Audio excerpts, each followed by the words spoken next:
She swore she was straight. Until the hotel had only one bed. Chapter 1, Elevator B, suspended between sense and weather. The elevator shuddered like a cat rejecting bathwater and stopped dead between floors. Rowan Vale touched her palm to the mirrored wall and muttered a calm, tidy curse she would later regret in writing. Across from her, Jade Morales adjusted a wobbling stack of festival tote bags, lifted one eyebrow, a precise instrument of judgment, and said, "So we're going for a dramatic entrance." "We are not stuck," Rowan decided, jabbing the open button with project manager faith. The doors stayed closed. An amber emergency light blinked on, tinting brass and breath the color of submarine dawn. Rain harried Boston's April sky beyond the glass atrium, drumming like 1,000 tiny skeptics. Jade clicked the call button. "Hi. Elevator B. Between 8 and 9. Weather's flipping breakers. 2 passengers and 25 tote bags. No one's panicking. Yet." A bored voice promised help. They slid down opposite walls. Shoulder to shoulder, knees negotiating a small truce. Silence sharpened the math of Rowan's heartbeat. She'd noticed 3 warning signs today: the way Jade had smiled in the check-in line like they'd been allies for years, the way Rowan's pulse had tried parkour, and the front desk apology that began, "We're overbooked," and ended, "Only one room left. Queen bed. City view. Non-refundable." "Rowan Vale, programming lead," Jade said, turning that eyebrow into a friendly weapon. "You're the one who turned panel chaos into salons last year and made 3 sci-fi authors cry in a healthy way." "Rowan Vale, who absolutely does not get stuck in elevators," Rowan replied. "And you're Jade Morales, logistics, wrangler, lightning rod, and the only person who can talk a freight elevator into remembering gravity." He tried to hang a fake severed hand from the lobby chandeliers. Jade grinned. "The thriller author. Not the elevator." They laughed until the car offered a sympathetic groan. Quiet returned, deeper. Fabric brushed, heat moved like a test charge in a new circuit. "You okay about the room?" Jade asked, softer. "I can take the chair. Or the carpet. Or rig a hammock from tote straps if my mother never finds out." "Let's assess before you start inventing Cirque du Tote," Rowan said, dry to cage the tremor. "I'm fine if you're fine." Jade's gaze flickered to Rowan's mouth and back, so fast it could have been lightning. "I'm fine." A clunk traveled the shaft, the box sighed and climbed. The 9th floor greeted them with flickering hall lights and the smell of wet carpet. Their room had an outrageous window, 7 ornamental pillows, and exactly 1 bed. "Behold our island," Jade said. Rowan stood very still beneath the storm's buzz. She'd rehearsed sensible lines since check-in. She was here for work, not available, not looking, not, whatever this was. She'd read Jade as straight. Most of the women Rowan quietly fell for were. Surely 1 bed changed nothing. Except it changed everything. A map drawn like a dare. "Claim aside?" Jade asked at the glass. "Before sleep-deprived feral sets in?" "Right," Rowan said automatically, and later realized she'd told the wrong truth. She liked the window side, the cool seep, the hum of a live city. Jade built a pillow demilitarized zone and flopped on the duvet with a satisfied sigh that softened something fragile under Rowan's ribs. Lightning briefly sketched them as 2 women on the edge of an unnamed thing. Thunder rolled like audience approval. "Truce?" Jade offered a hand across the quilt. "No weird. We're grown. We sleep. We conquer." Rowan took it. Calluses at the base of Jade's fingers, crates and cables, smoothed by hand lotion that smelled like citrus and stubborn. The shake lingered a heartbeat too long. They slid under 1 quilt. They didn't look at each other when knees accidentally agreed. Rowan lay on the not window side and told herself a story about professionalism with a tidy ending. It didn't end. Chapter 2, 3 a.m., A Bridge of a Hand. Rowan woke at 3:06 to velvet blackout, storm-muted sirens, and Jade's hand resting across her stomach. Not possessive. Not lewd. Just a warm, sleeping bridge crossing a border nobody had formally drawn. She didn't move. The vent whispered. Rain drummed syncopation. Jade breathed at the nape of Rowan's neck, a soft rasp that wrote itself in memory. Shampoo citrus, a ghost of sawdust from the vendor floor. Fingers spread, loose and sure, through the thin cotton of Rowan's tea. Every nerve filed a ballot. You could lift her hand.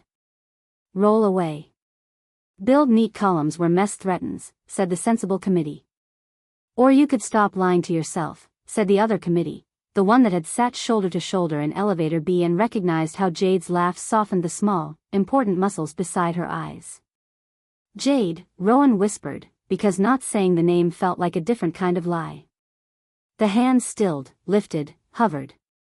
Then, deliberately, rested again. We said truce, Rowan breathed. We did, Jade murmured, voice sleep rough, inches from Rowan's ear. We didn't define terms. The line between professional and reckless thinned to wet string. Rowan rolled slowly onto her back.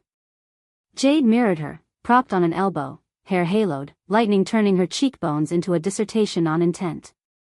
I thought you were straight, Rowan blurted, stripped of fencing foil by the hour. That's a popular misdiagnosis, Jade said, smiling like a crescent. I'm selectively disastrous. She searched Rowan's face. Did I misread you?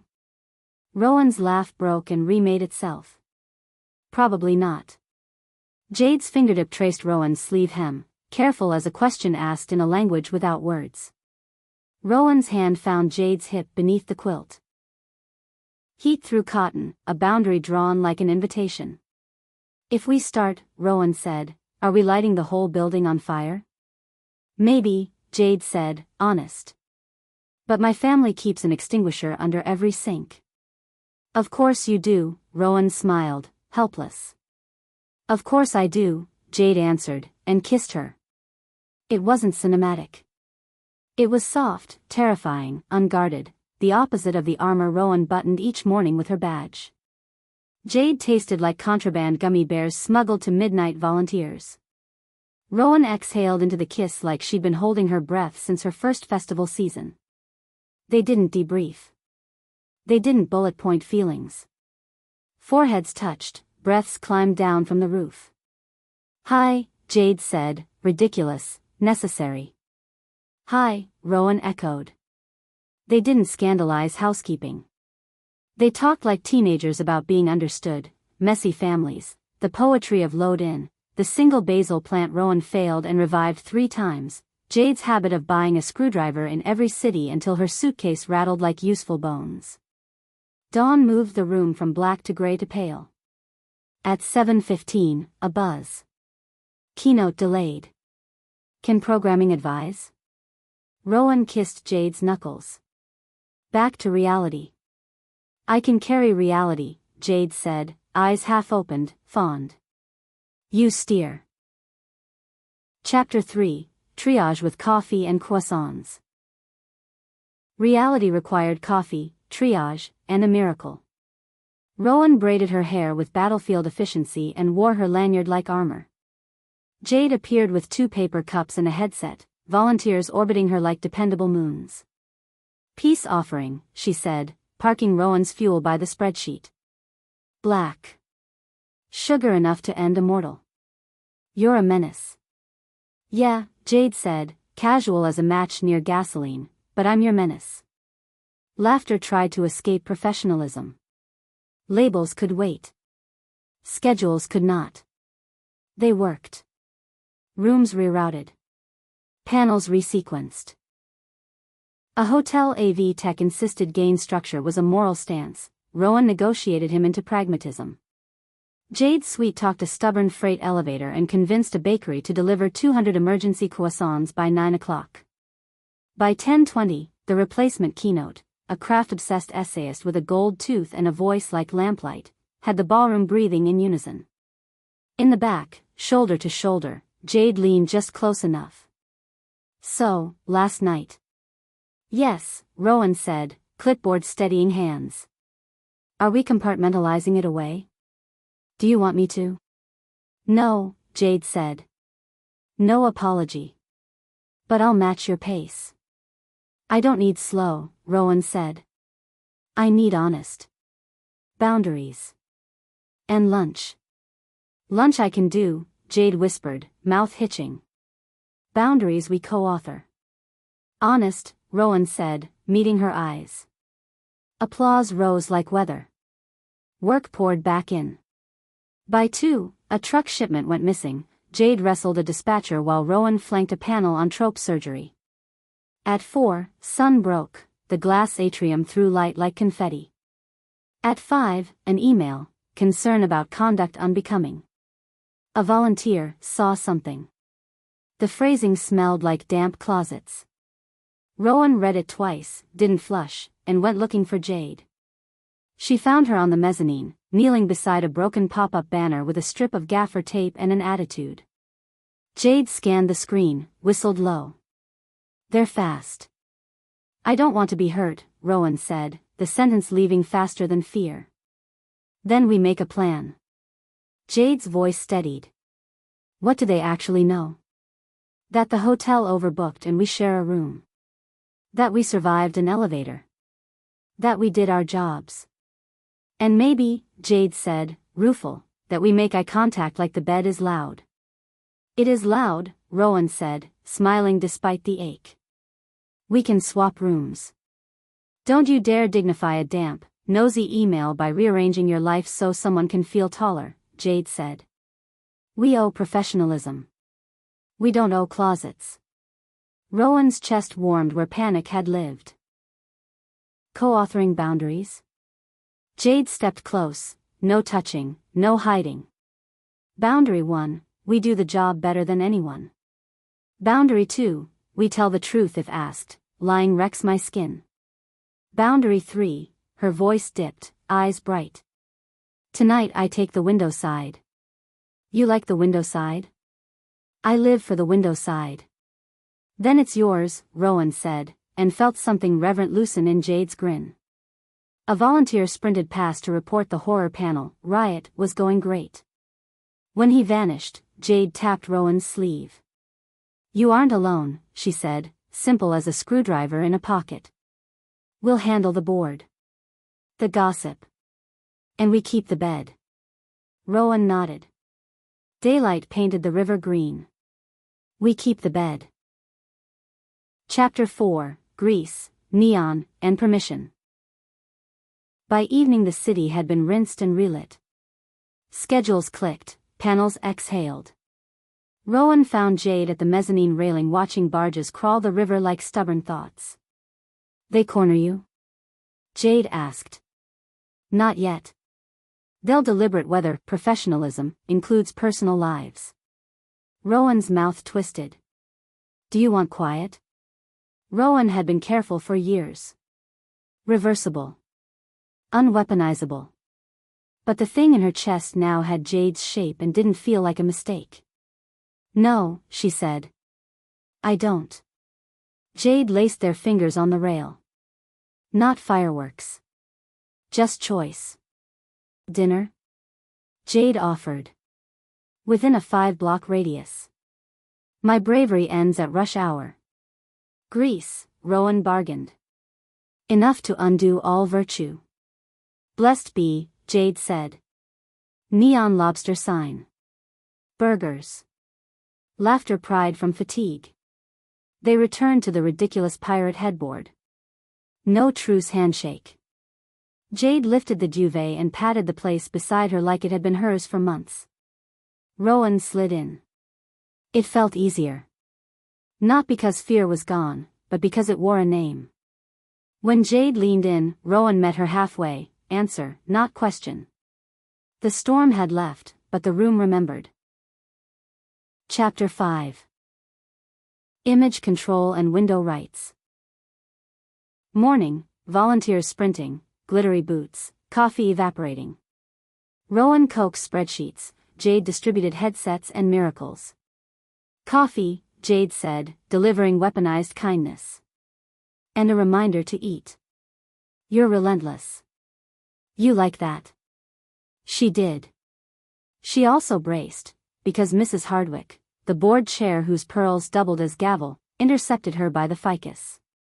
Ms. Vale, Hardwick cooed, sweet with mildew. Concerns have been raised. About appearances. Rowan's easy answer hovered, tired and tempting. Deny. Distance. Instead, she squared. I've heard, she said. It doesn't affect my work. And it isn't the board's business. Our image. So do I, Rowan said, even. And I won't apologize for it. Jade arrived like a friendly weather front. Stage B's green. Lost lab is found. Want to do a pass together? Her eyes flicked, I'm here. Not rescue. Witness. Yes, Rowan said, walking away at a sustainable pace. In the service corridor she exhaled. I almost caved. You didn't. You were right. We don't owe a closet. Also, Jade said, triumphant, closets don't have river views or pirate headboards. Rowan laughed, bright, improper. Kissable, this hallway. She behaved. You're making me reckless. Or honest, Jade said. There's a difference. By the next keynote, gossip had begun to pivot, from conduct to, did you see the way they saved the schedule? That night, Rowan dropped her badge and said, window side's yours. Boundary 3, Jade murmured, tender like a vow. We keep the bed. Chapter 6, The Room Where Old Power Wilts. The board's final meeting featured bad art and worse lighting. Rowan expected judgment. She hadn't expected Jade to walk in beside her in a blazer that upgraded nerve into policy. Ms. Vale. Ms. Morales. The chair's voice performed gravity. Concerns have, again, been raised about conduct, reputation. Rowan folded her hands. The only reputations at stake are ours, and our results are public. Panels ran on time. Crises resolved. Attendance record. If competence can be undone by the knowledge that we like each other, the problem is not competence. A younger board member coughed, she's right. Jade leaned forward, calm, steel underneath. You asked us to keep the festival from collapsing. We did. Now we're asking you to let us do our jobs without pretending we robbed a bank because a hotel had one bed. Silence, complicated, thinking. The chair pursed lips, but didn't thunder. They were dismissed without reprimand. Outside, Rowan's knees issued a petition. Jade caught her elbow, steady. You were brilliant, Jade said. I was terrified. Me too, Jade admitted, soft. Would do it again with you. Vendors waved from below, applause rippled, ridiculous and real. The people who mattered weren't whispering. They were clapping. That night, in 914, the bed wasn't a dare or a loophole. It was a decision. They lay in neon hush, laughing about tote engineering, planning next year's keynote like the future was schedulable. Jade traced a curl at Rowan's temple, reverent. You know what I thought in Elevator B? Jade asked. That we were doomed, Rowan teased. That you were the only person I wanted to be stuck with, Jade said. Still do. Rowan kissed her, slow, certain. Me too. The city hummed. The storm had moved on. Inside, two women kept the bed. Chapter 7, After the Storm, Daylight Rules. A week later the wrap-up report was a hymn to measurable outcomes. The board emailed a policy update. Sterile but sane, disclose relationships, keep reporting lines clean, judge by results, not rumor. Rowan forwarded it to Jade with a single word, daylight. Myrna from facilities stopped them in the lobby. Next year, she said, label the tote pallets, front and back. And invite whoever ran vendor hospitality to my birthday. Will do, Jade said. Also, the freight elevator says thanks for believing in him. They laughed. Outside, the river pretended it had never misbehaved. Inside, Rowan drafted a new panel format. Jade drew a map of the third-floor ballroom from memory on a napkin like a love letter to logistics. They set Tuesday night rules: phones face down, takeout, shoes off, no debriefing until dessert. Small things grow sturdy when watered. You can leave a charger here, Jade said one Tuesday, casual as fate. And, a toothbrush. A drawer? Rowan asked, teasing. A drawer, Jade said, dead serious and smiling with her whole chest. They labeled it with tape, Rowan, charger/TEA/hope. It was ridiculous. It was perfect. Chapter 8, The Festival Next Year, and the Bed That Stayed. The next spring, the festival sold out early. Elevator B behaved like a reformed scoundrel. The lobby chandelier remained mercifully hand-free. A debut author wept in a good way, a veteran learned to share the mic, a volunteer found her people. A freckled intern whispered to Rowan, I heard you and Jade, are dating. Is that true? Rowan met curiosity with sunlight. Yes. And we'll always take questions about the work. Right, the intern nodded, flushing and delighted. It's just exciting seeing people who do the job and get to be happy. Rowan carried that sentence up to 914. The pirate headboard hadn't been replaced. Jade had added 2 plants that refused to die. The window still hugged the city. The bed was, still, one. They brushed teeth in tandem, a choreography learned without rehearsal. Jade bumped shoulders and raised a brow. Window? You, Rowan said. Always. They climbed in. They slept like people who'd earned it. They woke at 3 to a thunderless quiet, Jade's hand finding Rowan's stomach like a compass that had memorized north. And Rowan let it rest there, deliberate, daylight true, even with no storm to blame. Hey, Jade whispered into the dark, half asleep, all in. Hey, Rowan said. We kept the bed. We kept the bed, Jade agreed, and drifted, and smiled. The end.